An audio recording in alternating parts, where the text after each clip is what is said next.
Hello everyone, welcome back in my YouTube channel Literature Point. Guys आज जो आपका chapter है वो है the fun they had. Means आप MPTET means grade first second English subject से तैयारी कर रहे हैं और केवीएस का भी तैयारी कर रहे हैं, जो कि इन दोनों ही एग्ज़ाम में आपके एनसीईआरटी के काफ़ी ज़्यादा सिलेबस मेंशन है। उन्हीं में से आपका जो यूनिट 9 है उसमें द फन दे हैड ये चैप्टर मेंशन है। ये आपके बिहेव बुक क्लास 9 का है ये चैप्टर। और इसमें जो फ्रेंड आज का वीडियो जो इसलिए इम्पॉर्टेंट है बिकॉज इस वाले चैप्टर का मैं मोस्ट इम्पॉर्टेंट इंट्रोडक्शन आपको बहुत ही सिंपली वे में एक्सप्लेन करूँगी और इसके डिटेल समरी डिस्कस करेंगे। फिर लास्ट में इसका कंक्लूजन भी देखेंगे कि इस चैप्टर के करने से हमें क्या सीख मिलती है, क्या कंक्लूजन निकलता है। फिर इतना करने के बाद हम उसको एंड नहीं करेंगे, उसके बाद हम कुछ इंपॉर्टेंट क्वेश्चन आंसर भी करेंगे कि अभी तक हमने जो चैप्टर पढ़ा है वो हमें समझ में आया कि नहीं आया। तो फ्रेंड आज के बहुत ज़्यादा इंपॉर्टेंट होने वाले हैं।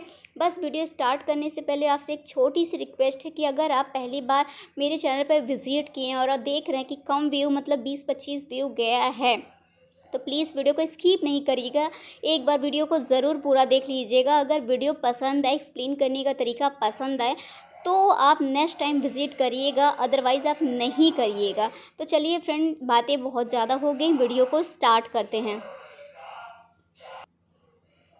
सबसे पहले तो हम इस चैप्टर का क्या देखेंगे, इंट्रोडक्शन देखेंगे। बहुत ही सिंपली वे में इसका इंट्रोडक्शन देखेंगे। This is a very light story, it is set in the future.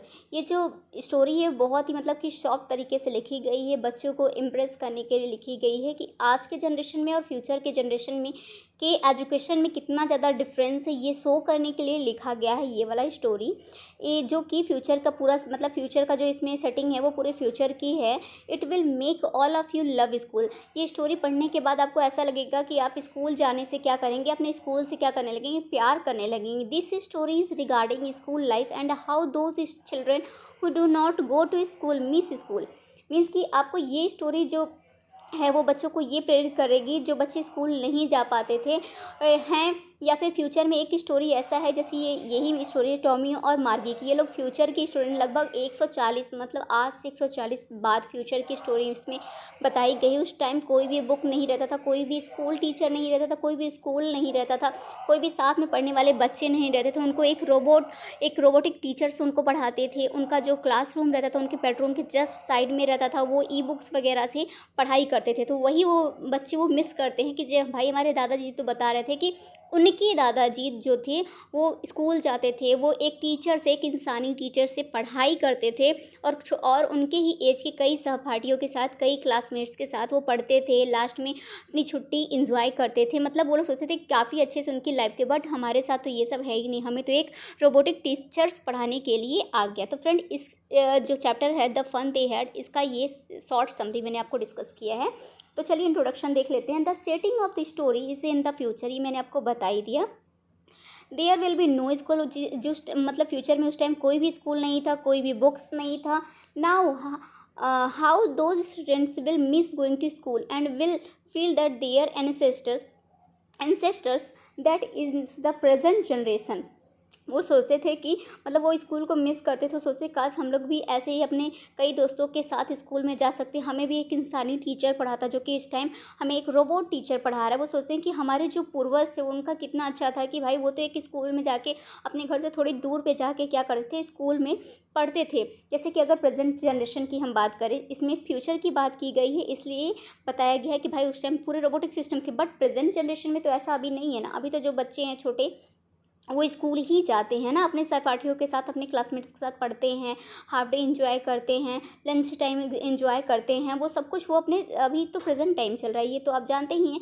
But अभी सोच लीजिए अगर आप ऑनलाइन क्लास करते हैं, 50% बच्चे जो हैं लाइव क्लास करते हैं ऑनलाइन वे में, और 50% मुश्किल से अब 50% भी क्या ही बचे होंगे। मतलब मान लीजिए कि 60-40 का रेशियो बचा होगा कि 40% जो बच्चे हैं वो ऑफलाइन जाके कोचिंग वगैरह करते हैं, नहीं तो सारे बच्चे ऑनलाइन ही कोचिंग वगैरह ज्वाइन करते हैं। तो इस हिसाब से अगर आप फ्यूचर जनरेशन की माने तो 140 साल के बाद अगर हम देखते हैं तो भाई लगभग हमें लग रहा है कि जैसे कि इस वाले चैप्टर में मेंशन है कि पूरा सब कुछ एक रोबोटिक सिस्टम हो गया है एजुकेशन का, वैसा ही मे भी देखने को मिल जाए। तो यही इस वाले चैप्टर में पूरा दिखाया हुआ है। कहते हैं कि हमारे जो पूर्वज रहते वो कितना एंजॉय करते थे। You all had fun going to school, मतलब कि जो प्रेजेंट टाइम के उनके जो पूर्वज हैं वो कितना स्कूल जाने में कितना फ़न एंजॉय करते थे। Meeting and helping each other, एक दूसरे फ्रेंड से मिलते थे, उनको एक दूसरे की हेल्प करते थे, मदद करते थे। In the end we come to know that, और चैप्टर क्लोज होने लगता है फ्रेंड ये वाला। तो इसमें एक कैरेक्टर है मार्गी, जो कि मेन कैरेक्टर में दर्शाई गई एक छोटी सी बच्ची है। वो फील करती है, ऐसा इमेजिन करती है कि कहती है कि जैसे लगता है कि वो भी सोचती है कि काश हम भी एक रियल स्कूल में जा सकते, एक रियल टीचर से पढ़ सकते। इस रोबोटिक टीचर को क्या मानती थी, वो एक बोरिंग टीचर मानती थी। We have real school where we go meet friends and get a chance to study together, और हमें एक साथ पढ़ने की चांस मिल जाए। तो फ्रेंड ये तो था इंट्रोडक्शन। आई होप आपको इंट्रोडक्शन में ये पूरी समरी मिल गई होगी, बट कुछ की फैक्ट हैं जो कि उसको समझने के लिए आपको समरी तो डिस्कस करनी ही पड़ेगी। तो थोड़ी सी हम समरी देख लेते हैं। द स्टोरी ओपन्स विथ मार्गी writing in her diary about an old book that Tommy had found. तो देखिए ये वाली जो लड़की है ये है मार्गी, जो कि कितने साल की रहती है फ्रेंड, 11 ईयर की रहती है। और इसकी आदत थी कि ये डायरी डेली अपना डायरी लिखती थी, और अपने उस दिन डायरी में लिखती है कि पाता है कि टॉमी, ये है टॉमी, कि उसको आज एक बुक मिला है, एक रियल बुक मिला, ये चीज़ ये अपनी डायरी में लिखती है। द स्टोरी, यहीं से फ्रेंड स्टोरी ओपन होती है ना। तो यहाँ पास आप पिक्चर में देख सकते हैं कितने अच्छे से दोनों, जब एक जैसे कि हम लोग कभी डायनासोर को देख जाएं तो जितना एक्सप्रेशन हो, या फिर जो चीज़ें आज से बहुत पहले खो चुकी हैं, अब अस्तित्व में ही नहीं है, उसको हम लोग देख जाते हैं तो उसको हम लोग लगता है कि क्या चीज़ पा गए, कि एंटिक पीस पा गए। उसी प्रकार से इन दोनों को जब ये बुक मिलती है, ये वाली बुक मिलती है जब इन दोनों को, ये वाली, तो ये लोग इनके चेहरे पे हैप्पीनेस देखिए कितने, ये दोनों हैप्पी कितने हैं कि भाई मुझे कितनी पुरानी चीज़ मिल गई। मतलब 140 साल पुरानी, लगभग 140-45 साल पुरानी चीज़ बच्चों को मिली है, जो इसके पहले उन्होंने कभी नहीं देखी। तो वो लोग बहुत स्ट्रेंज मानते हैं, बट ये कहती हैं कि हाँ, मेरे दादाजी ने मुझे बताया था कि उनकी दादाजी जो थे स्कूल जाते थे और बुक्स से पढ़ाई करते थे। तो आई होप यहाँ तक तो आपको समझ में आया होगा। Margie is the main character of the story. She is a girl of 11 years. Exam में पूछा जा सकता है फ्रेंड कि जो मार्गी थी उसका एज कितना था, तो उसका एज था 11 years. She writes a diary, वो क्या करती थी, उसकी आदत क्या थी, तो उसकी क्या थी फ्रेंड, उसकी आदत डायरी लिखने की आदत थी। एक दिन वो डायरी लिखती थी, उसका डेट क्या था जिस दिन वो डायरी लिखने बैठी थी, ऑन द नाइट ऑन 17 मई 21 मतलब आप देख सकते हैं यहाँ 2157। अभी मान लीजिए कि 2023 चल रहा है, बट ये जो वर्क लिखा गया फ्रेंड ये 2018 का लिखा गया है। तो उस टाइम से देखिए वी आर लाइविंग इन 2018, तो ये जो वर्क है 2018 में लिखा गया। फॉर एग्जांपल राइटर ने माना है कि मान लीजिए कि हम 2018 में हैं, और ये कहानी जो है वो 2157 की है। As told earlier, the story is set in the future and it is set in the year 2157, so almost 1.5 century. मतलब कह सकते हैं कि ये बीती हुई बात है, कितने फ्यूचर में ये लोग जाके बात कर रहे हैं, जो राइटर हमारे बात कर रहे हैं, मतलब 1.5 सेंचुरी या लगभग की इतना डिफरेंस है प्रेजेंट टाइम से। फॉर एग्जांपल जैसे कि that is 140 years from now, अभी से कितने साल की बात हो रही है, 140 साल बाद की बात हो रही है। एट दैट टाइम फ्रेंड, ये सब बहुत ज़्यादा इंपॉर्टेंट है, आपको ये सब याद करना पड़ेगा कि 17 मई 2157 की ये बात, मतलब कि वो फ्यूचर टाइम चल रहा था। और ये कब, वो राइटर जो पूछ सकता है कि जो राइटर था वो किस टाइम का था, वो 2018 का टाइम था। और अगर पूछ लिया जाए कि दोनों ईयर में कितना डिफरेंस था, वो था 140 ईयर्स, है ना। तो इस टाइप के की फैक्ट्स आपको इंपॉर्टेंट है, जो कि आपको जानना ज़रूरी है, एग्जाम में भी पूछ ले। तो एट दैट टाइम मार्गी rights an entry in her diary, वो उस टाइम अपने डायरी में एंट्री करती है कि and she writes that Tommy found a real book. अब वो ये भी क्वेश्चन बन सकता है फ्रेंड कि जो मार्गी अपना उस टाइम अपने डायरी में मेंशन करती है, वो क्या मेंशन करती है। आपको 3-4 ऑप्शन दे दिया जाएगा तो बहुत कुछ, बट आपको रहेगा उसमें आपको टच करना है। Tommy found a real book, ये चीज़ इसमें मेंशन है, ठीक आपके बुक में मेंशन है, ये चीज़ आपके एग्जाम में पूछा भी जा सकता है कि ये वर्ड वो लिखती है। And she is feeling so strange because in her times real books do not exist. और वो एक देख के बहुत ज़्यादा मतलब स्ट्रेंज फील करती है, क्योंकि भाई वो इसके पहले वो कभी भी ऐसे रियल्स बुक तो देखी ही नहीं थी। उसके फादर भी जो थे इस टाइप के रियल बुक से नहीं पढ़े थे। उसके इनफैक्ट उसके दादाजी भी जो थे उसको वो रियल बुक से नहीं पढ़े थे। उसके दादाजी ने, जो मार्गी थी उसके दादाजी ने हाँ स्टोरी ज़रूर बताई थी कि मेरे दादाजी जो थे वो मुझे बताते थे कि वो लोग स्कूल जाते थे, एक रियल टीचर से पढ़ते थे, एक रियल बुक से पढ़ते थे। बट इसने ऐसा स्टोरी सुना जैसे हम लोग रामायण महाभारत के बारे में स्टोरी सुनते हैं, जैसे फॉर एग्जांपल हम लोग अशोक के बारे में स्टोरी सुनते हैं, अकबर के बारे में स्टोरी सुनते हैं ना, तो वैसे केवल मार्गी ने क्या है स्टोरी सुना था अपने दादाजी से। तो ये कहती हाँ मेरे दादाजी ने, तो मुझे याद है कि उन्होंने मुझे बताया था। इसलिए वो एक रियल बुक जब अपने उसमें देखती है तो बहुत ही ज़्यादा मतलब स्ट्रेंज फील करती है। They only have a E book, क्योंकि उनके पास केवल था क्या, कंप्यूटराइज ई बुक था, the virtual books. So books मतलब जो केवल देखा जा सकता है वो बुक्स, जो जैसे कि आप इंटरनेट पे पढ़ते हैं वो वाले केवल बुक्स उनके पास थे। So books in the format of print on paper are extended and so Margie is astonish to see a real book, मतलब कोई वो जो थे जमे हुए बुक थे और मार्गी जो थी उसको देख के बहुत ही ज़्यादा मतलब क्या हो गई थी, एस्टोनिश्ड हो गई थी, एक रियल बुक को देख के बहुत ही मतलब आश्चर्यचकित वो हो गई थी। Margie was reminded of her grandfather who had once talked about his grandfather who went to an actual school. आप यहाँ पास देख रहे हैं मार्गी को याद आता है कि अरे हाँ भाई मेरे दादाजी थे, वो उन्होंने बताया था कि जो उनके दादाजी थे वो एक्चुअल में स्कूल जाते थे, where the students were taught by a human teacher, जहाँ पर जो स्टूडेंट थे उनको किसके द्वारा टॉट किया जाता था फ्रेंड, एक ह्यूमन टीचर के द्वारा टॉट किया जाता था। तो आप यहाँ पास देख सकते हैं जो फ्यूचर का जो जनरेशन है 2157 का जो जनरेशन उस टाइम की टीचिंग क्या बताई गई है। जस्ट अ सेकेंड, जैसे कि आप यहाँ देखिए ये देखिए यहाँ पास ये कंप्यूटर से पढ़ाई कर रहा है, लर्निंग थ्रू कंप्यूटर्स।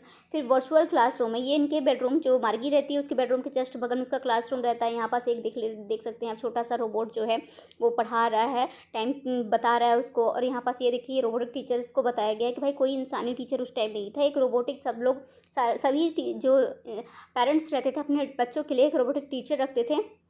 और एक मूविंग टेक्स्ट बुक था, जैसे कि आप कंप्यूटर पे पढ़ते हैं वैसा, कोई भी उस टाइम प्रिंटेड बुक नहीं अवेलेबल था इन फ्यूचर। तो आई होप आपको ये समझ में आ गया होगा। मैंने इसलिए फ्रेंड इमेजेस ऐड किए हैं कि जिससे इमेज को देख के क्या होता है कि कोई भी चीज़ दिमाग में बिल्कुल अच्छे से छप जाती है तो इंसान भूलने में भूल ही नहीं सकता है ना। तो जो है यहाँ पास ये कैरेक्टर देख सकते हैं आप, ये मार्गी का कैरेक्टर है, इसका क्लासरूम है जो कि इसके जस्ट बेडरूम के बगल में ही था। इस टाइप के क्वेश्चन पूछा जा सकता है कि मार्गी का क्लासरूम कहाँ पास था। और ये इसका रोबोटिक टीचर है जिसे ये कहती है कि बहुत ही बोरिंग टीचर है, मतलब अपने टीचर से वो क्या है उबिया गई है, कह सकते हैं आप, बहुत उसको बोरिंग लगता है। तो नेक्स्ट हम बात करते हैं नेक्स्ट पैराग्राफ की। However Margie and Tommy lived in the future world in the year 2157 where education was completely computerise. उस टाइम में एजुकेशन क्या थी फ्रेंड, कम्प्लीटली कंप्यूटर बेस्ड हो गई थी। They did not go to school, वो school नहीं जाते थे। Instead they had a special study room, उनके पास क्या रहता था, सब बच्चों के पास एक स्पेशल स्टडी रूम रहता था। Where a computer taught them, जहाँ पास एक कंप्यूटर के द्वारा ही उनको क्या शिक्षा प्रदान की जाती थी, उनको एजुकेशन प्रदान की जाती थी। The computer teacher was programmed and adjusted according to the needs of each child. जो कंप्यूटर टीचर था वो उसको प्रोग्राम किया गया था, ऐसे प्रोग्राम किया गया था कि जिस स्टूडेंट को जितना उसको मतलब जो उसकी नीड है, जिस अकॉर्डिंग वो पढ़ सकता है, उसके अकॉर्डिंग वो उसको कंप्यूटर प्रोग्राम को एडजस्ट किया गया था कि बच्चों को वो ऐसे ही पढ़ाए। Now and then the computer teacher developed faults with were fixed by a counting inspector. भाई कंप्यूटर चीज़ है, मशीनी चीज़, तो उसमें खराबी तो आ ही सकती है ना। तो इसमें भी ऐसे ही रहता है कि ये मार्गी जो रहती है, जो अपने इसको क्या करती है, जान के उसको ख़राब कर देती है कि भाई कुछ दिनों तक मुझे एजुकेशन से छुट्टी मिलेगी। बट जो काउंटी इंस्पेक्टर रहता है उसकी मदर उसको कॉल करती है काउंटी इंस्पेक्टर को, वो आता है, इनका कंप्यूटर फिर से दोबारा सही कर देता है मार्गी का। वो कहती है ओफ ये फिर से सही हो गया, फिर से मुझे पढ़ाई करना पड़ेगा। तो जो काउंटी इंस्पेक्टर जो रहते थे वो आके इसको फिक्स भी कर देते थे अगर ये कंप्यूटर टीचर ख़राब होता था तो। बोथ टॉमी एंड मार्गी wonder at the book found by Tommy in his attic. वो जो टॉमी रहता है वो अपने एटिक मतलब एंटिक जो आप समझते हैं कि ओल्ड अलमीरा कह लीजिए, कि उसमें जब वो बुक को पाता है तो जब ये दोनों बच्चे देखते हैं टॉमी एंड मार्गी तो उसको बहुत वंडर बहुत आश्चर्यचकित होते हैं कि वाह हमारे पास एक रियल बुक हमें देखने को मिल रही है। They wonder it as they read books on the screen of their computer teacher. वो देखते हैं कि वो ये बुक तो वैसी ही है जैसे कि हमें कंप्यूटर स्क्रीन पे ये जो बुक हमें दिखाई जाती है बुक तो वैसी ही है। मार्गी felt that the computer teacher was boring. मार्गी को लगता है कि ये जो कंप्यूटर टीचर है वो क्या है, एक प्रकार से बोरिंग है। She dislike the mechanical teacher and learning. वो जो सिस्टम था, मैकेनिकल कंप्यूटराइज जो सिस्टम था, उसको क्या करती थी, डिसलाइक करती थी, हेट करती थी। और जो कंप्यूटर टीचर था उससे भी। She also wondered how much fun it would be studying in a school. वो कहती है यार कितना अच्छा रहता ना, कि जो लोग मतलब कितना अच्छा रहता कि अगर हम भी ऐसे स्कूल में पढ़ते जहाँ पास हम लोग स्कूल में जाते, कई लोगों के साथ पढ़ते। तो कहती वाह यार ये सब कितना अच्छा रहता कि हम भी काश स्कूल जाते। वो बहुत ही आश्चर्यचकित होती है कि लोग क्या पहले स्कूल जाते थे, स्कूल में जाके पढ़ाई करते थे। भाई अगर हमसे बहुत पुराने ज़माने में अगर बहुत बात कि पूछ लिया जाए, मुगल साम्राज्य का पूछ लिया जाए बहुत ही, तो हम कहेंगे कि अच्छा उस टाइम ये होता था, ऐसे पानी निकाला जाता था, यहाँ लोग जाके पानी पीते थे।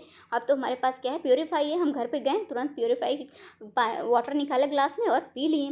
बट पहले के ज़माने में ये नहीं था। तो हम बहुत चीज़ें हम भी देख के आश्चर्यचकित होंगे। वैसे ही मार्गी भी बहुत आश्चर्यचकित होती है कि क्या लोग पहले बहुत दूर अपने घरों से जाके स्कूल में पढ़ाई करने जाते थे, सच में ऐसा होता था। फिर कहती हाँ मेरे दादाजी ने बताया था कि उनके दादाजी जाते थे। फ्रेंड कभी कभी क्या होता है, मैं स्टोरी एक्सप्लेन करते करते कुछ ज़्यादा ही बहाव में चली जाती हूँ कि आप लोगों को अच्छे से समझ में आए, इसलिए मैं थोड़ा डीप में पढ़ाती हूँ, है ना, कि आप लोगों को बस समझ में आ सके, आप ये लोग ये स्टोरी को कभी दोबारा भूलो ही ना।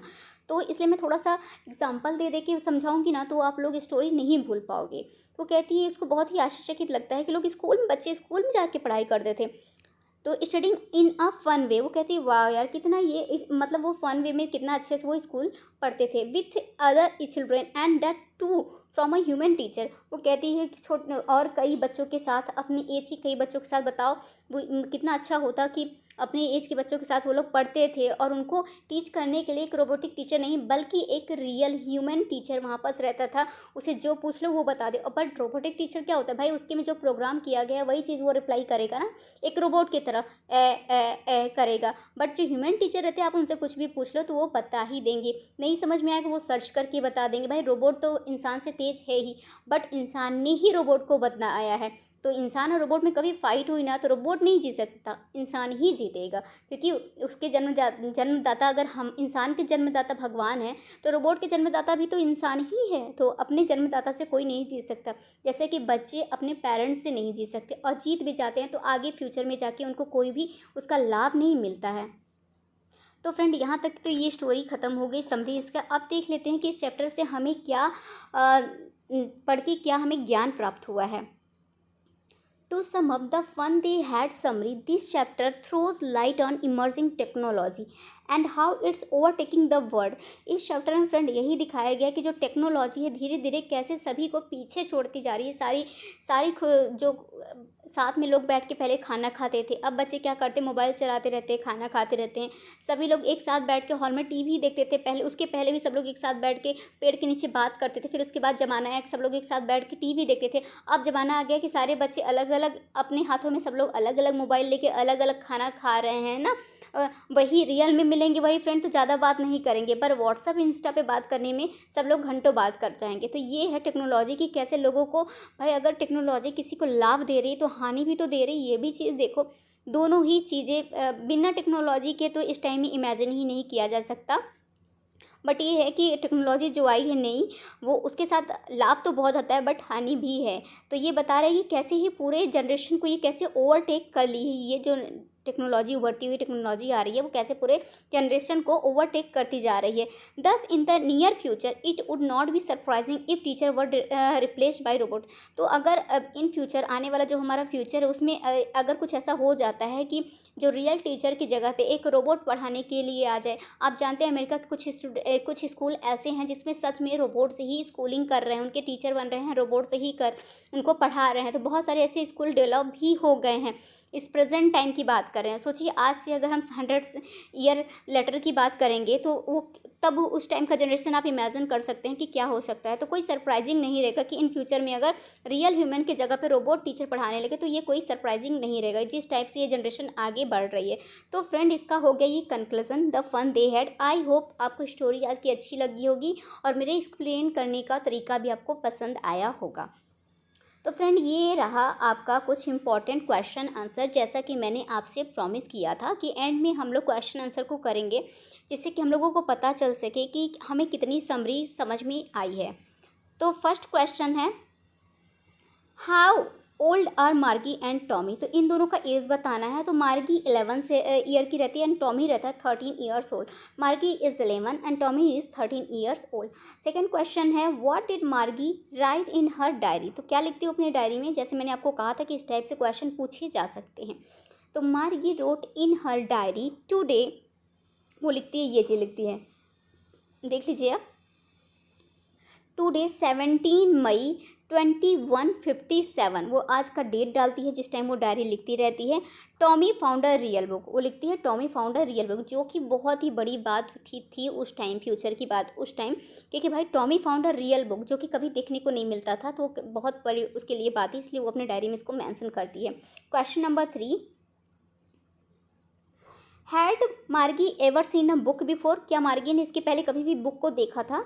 तो इसका आंसर है नो, मार्गी had never seen a book before, है ना। हमने समरी में अच्छे से डिस्कस किया कि उसके पहले बच्चों ने, दोनों ही बच्चों ने कोई भी बुक इस टाइप का नहीं देखा था। वो उन्होंने केवल ई बुक्स वगैरह देखा था जो कि कंप्यूटर स्क्रीन पे उनको पढ़ाया जाता था। Question number 4, what things about the book did she find strange. वो मतलब क्या क्या कौन सी चीज़ थी जो उन बुक को देख के वो बहुत ही ज़्यादा स्ट्रेंज हो गए थे।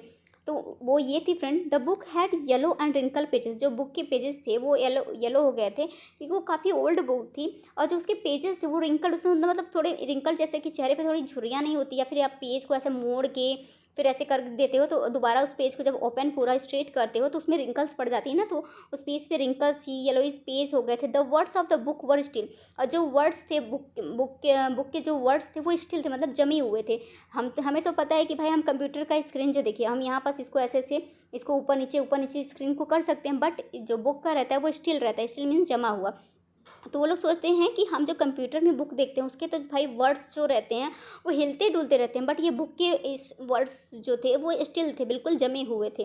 They did not move as the words move on the computer screen. वो मूव नहीं कर रहे थे जैसे कि कंप्यूटर स्क्रीन का कम स्क्रीन के वर्ड्स मूव करते हैं। She found this things strange, उनको ये चीज़ बहुत ही ज़्यादा स्ट्रेंज लगता है कि भाई ये मूव क्यों नहीं कर रहे हैं। Question number 5, what do you think a telebook. इसमें पूछा गया क्वेश्चन कि आप टेल बुक से क्या समझते हैं। तो इसका आंसर है friend, a telebook is displayed on the television screen. एक टेल बुक जो रहता है बच्चों को पढ़ाने के लिए, वो टेलीविज़न स्क्रीन पे क्या होता है, डिस्प्ले होता है। And the text of a telebook is similar to a book, और उसके जो टेक्स्ट रहते हैं वो एक बुक के जैसे ही रहते हैं।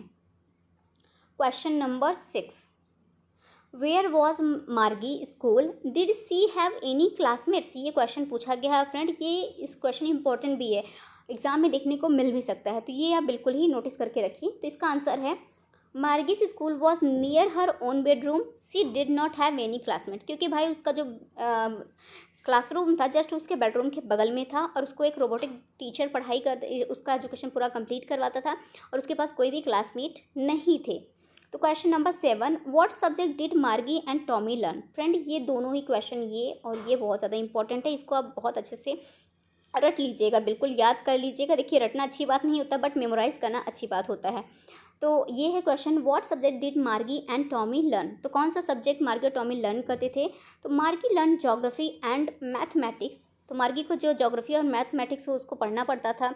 Tommy learn history and mathematics, और टॉमी को क्या था, हिस्ट्री और मैथमेटिक्स पढ़ना पड़ता था। तो फ्रेंड यहाँ पास आपका जो the fun they had chapter है वो अच्छी तरीके से कंप्लीट हो गया। बहुत अच्छे से हमने इंट्रोडक्शन किया, समरी को डिटेल में डिस्कस किया, फिर उसके बाद उसका कंक्लूजन भी किया, फिर लास्ट में मोस्ट इंपॉर्टेंट क्वेश्चन आंसर भी किए एज अ प्रॉमिस।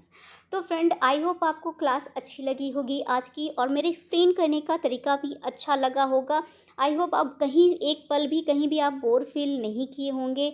और अगर ये तो मेरे हिसाब से है, अगर आपके हिसाब से भी आपको क्लास आज की अच्छी लगी और मेरे तरीके से स्टोरी सुनने में मज़ा आया और क्वेश्चन आंसर करने में भी मज़ा आया, तो प्लीज़ आप प्लीज़ थोड़ा सा सपोर्ट कर दीजिएगा और वीडियो को लाइक कर दीजिएगा। चैनल पे पहली बार हैं तो आप चैनल को सब्सक्राइब कर लीजिएगा। और एक छोटी सी रिक्वेस्ट और है कि आप जितना शेयर कर सकते हैं इस वीडियो को प्लीज़ शेयर करिएगा।